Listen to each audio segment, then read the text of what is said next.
Saunter through a magical lakeside market, savor the flavors of the mountains of Savoie, and spin out France's finest pots and pans. As Pierre rises above it all in the Alps, this time on Pierre Franey's Cooking in France. Pierre Franey's Cooking in France is made possible by the Grand Marnier Foundation, proud to support public television, and by Carillon Importers Limited, importing beverages in the spirit of quality.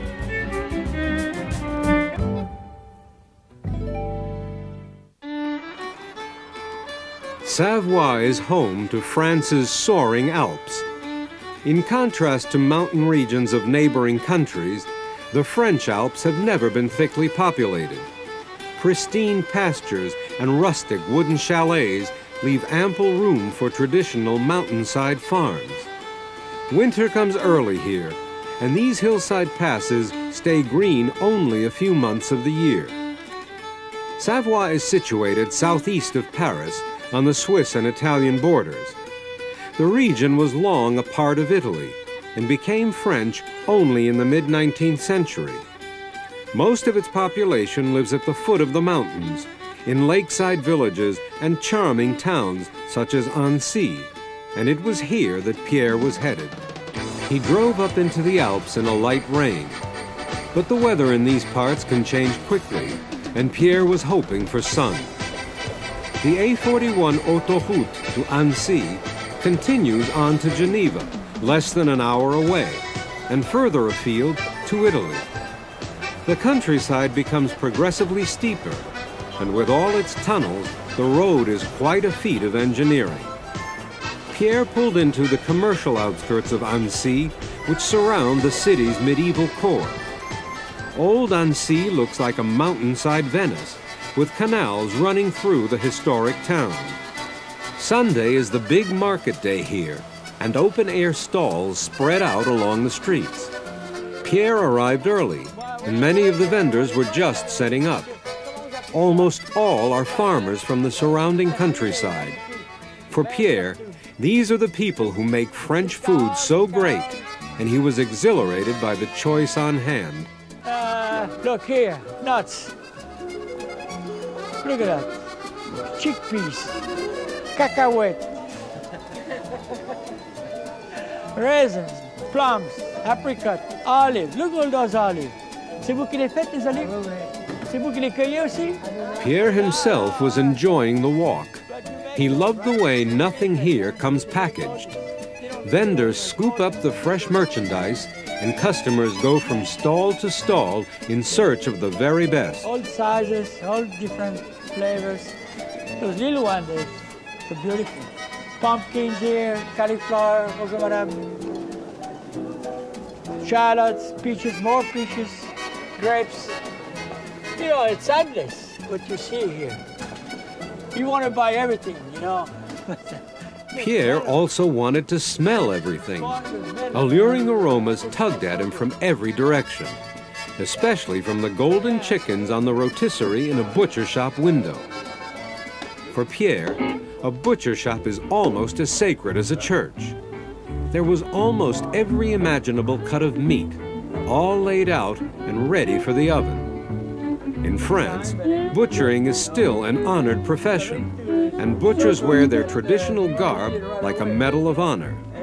Pierre admired the butcher's handiwork, the way the meat was trimmed and boned, pounded out, and wrapped in twine so that it will cook evenly in the oven. French customers are a knowing and demanding lot, but appreciative as well.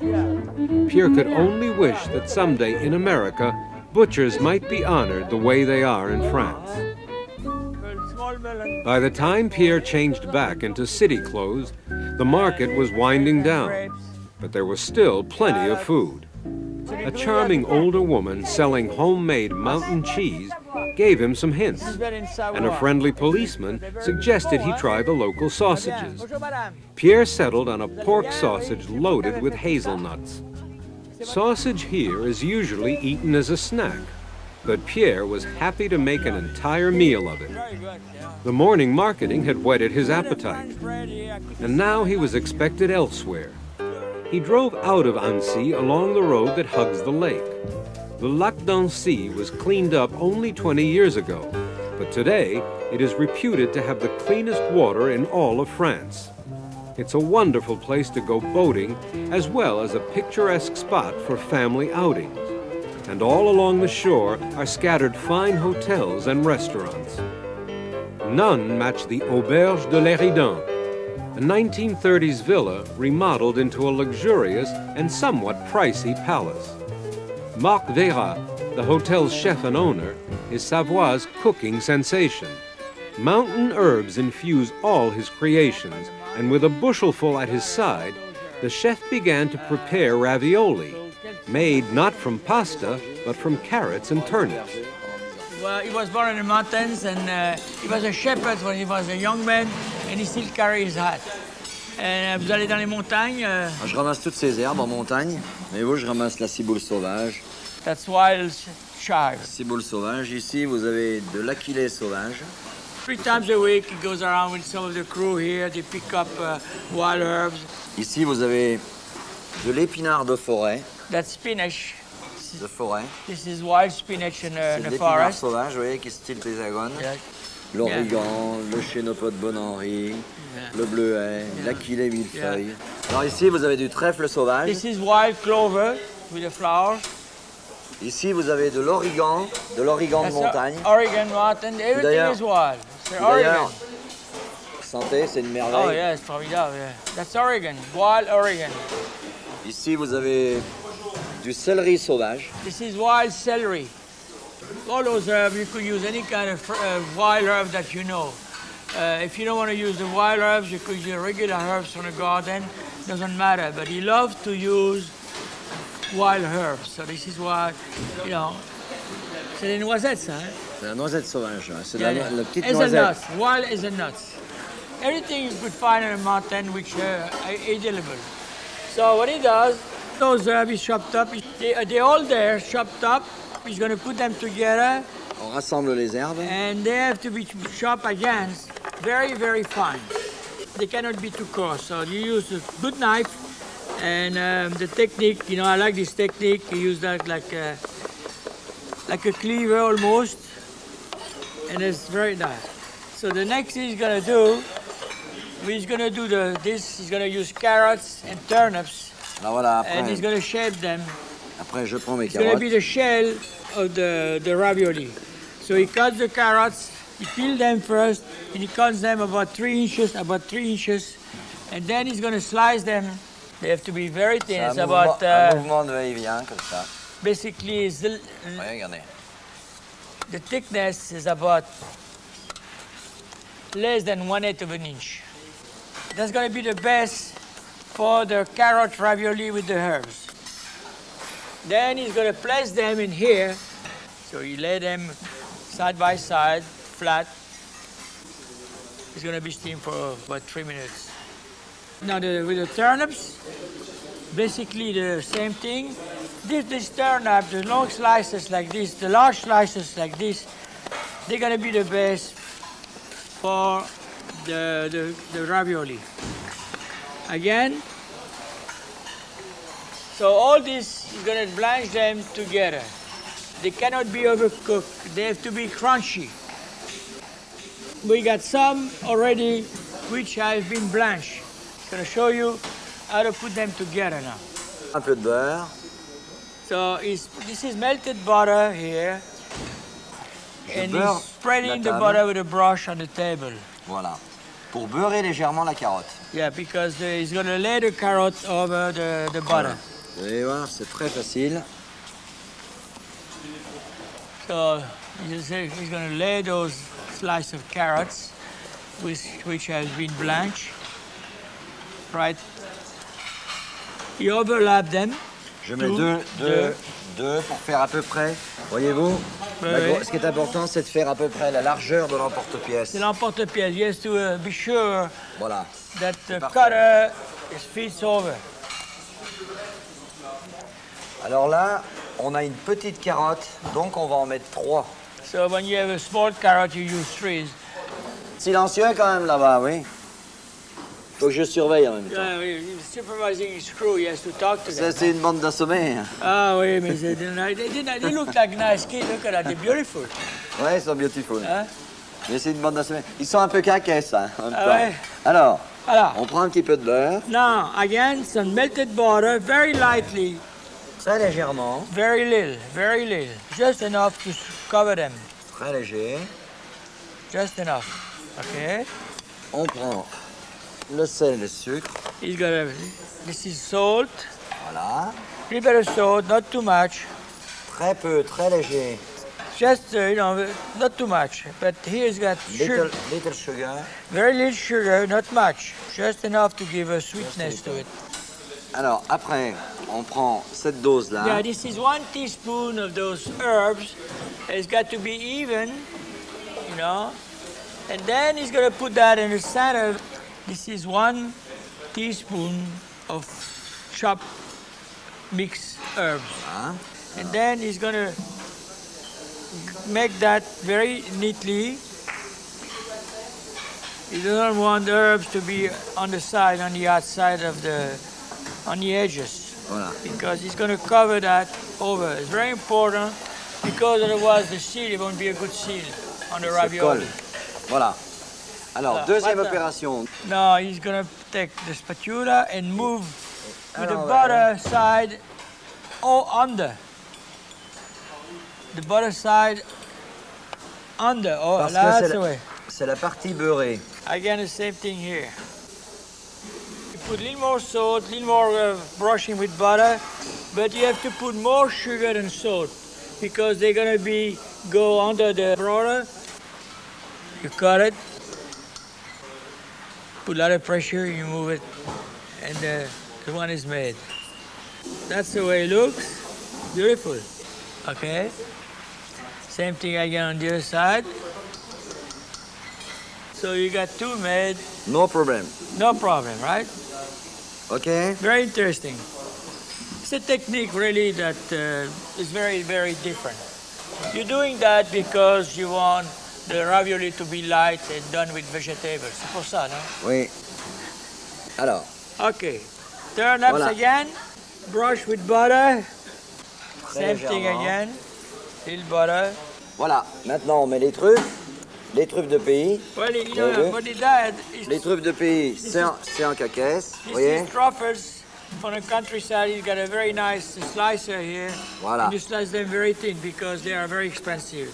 But he put enough to give Alors. you the flavor. Those truffles, they're local. C'est une bonne They're very recette. good. Mais vous pouvez remplacer par des champignons, un petit peu de crème et une feuille de menthe. He said you could replace the truffles by using mushroom and make a duxelle. This is a very classical dish. Chopped mushroom with shallots and little cream to bind it. And over you put mint leaf. Alors maintenant, nous recouvrons avec le navet. And he told me too that you could use white truffles. It's not bad either. Voilà. All right, you very carefully you put the turnips over, L'emporte-pièce. and then you Que cut les it. truffes soient bien au centre. It's very important the truffles are in the center, and he cuts it.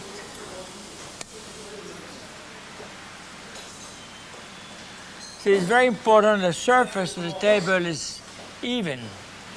Très bien. C'est Alors terminé. maintenant, il n'y a plus qu'à les mettre sous la salamande et une Les- vinaigrette. Vous faites une vinaigrette avec ça. Très facilement. Oui. Vous avez... He has a vinaigrette that's already made here. What he's got in here, he has 2 tablespoons of Amande de water, Cocernel.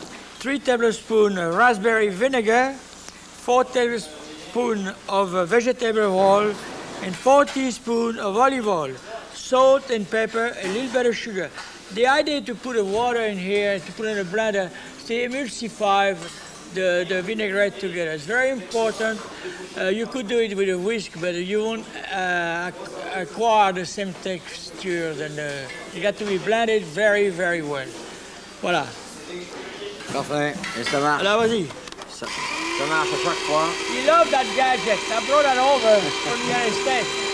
He's thrilled with that, huh? Voilà. Then after that, the vinaigrette is made. C'est super. Yeah. Now he's gonna. C'est super. You want to test it? This is. I like Voyez, the elle est texture. voyez, regardez comme elle est liée, la texture. The texture. On peut pas faire ça au fouet. No. It À la won't main. break. He said it won't break. That I know. You know. Ouais. It's. I love that gadget. I could do anything. Je l'aime beaucoup, je vais l'acheter. Ah oui. Facile. Voilà. Venez à New York Voilà, et je vous en absolument. donnerai un. I give you Absolument. one if you come to New York. C'est gentil. C'est deal, hein? D'accord. OK. Bon, maintenant, Maintenant, the vinaigrette is made On and he's going to on place continue this. le dressage des raviolis. Now he's putting everything on the plate, finishing the plate. So he's very carefully, you know, put, it's got to be, you know, right in the right spot. Voila. The next step is going to go to the salamander, which he's going to put them under Une minute. for about 1 minute. 1 minute. She's got a salamander, Il which faut une is salamande très vive. It's Parce got qu'on to laisse be- très peu de temps, juste pour légèrement tiédir et légèrement caraméliser le Voilà. sommet. the salamander, the broilers got to be very, very hot. They stay about a minute in here, and the idea is to caramelize the top of the ravioli. Voilà. So after Bon. 1 minute, he takes it out. Ça y est, Ça y est, c'est prêt. It's hot enough? c'est Très bon. bien. C'est bon, Alors c'est bon. c'est parfait. Then he's gonna. C'est vraiment... Alors maintenant comment? c'est une recette, comme on dit chez nous, en caquesse. Voilà, on va mettre un petit peu de vinaigrette. The sauce, he made a vinaigrette that he made here. Il faut la Just mettre. brush it.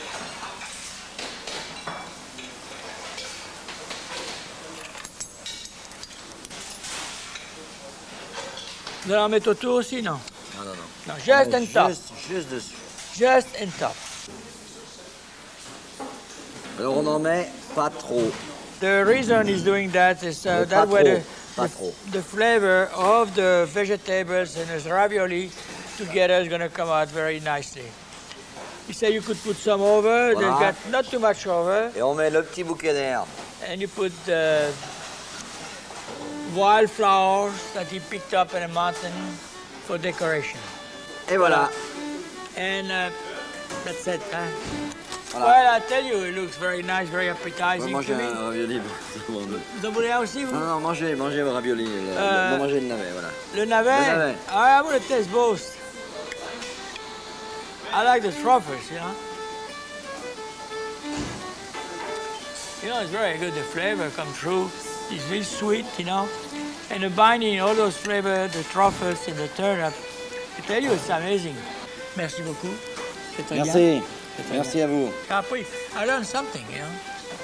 You know, in my age, I learn something every day. This is why I'm in France, because so many things happening in France.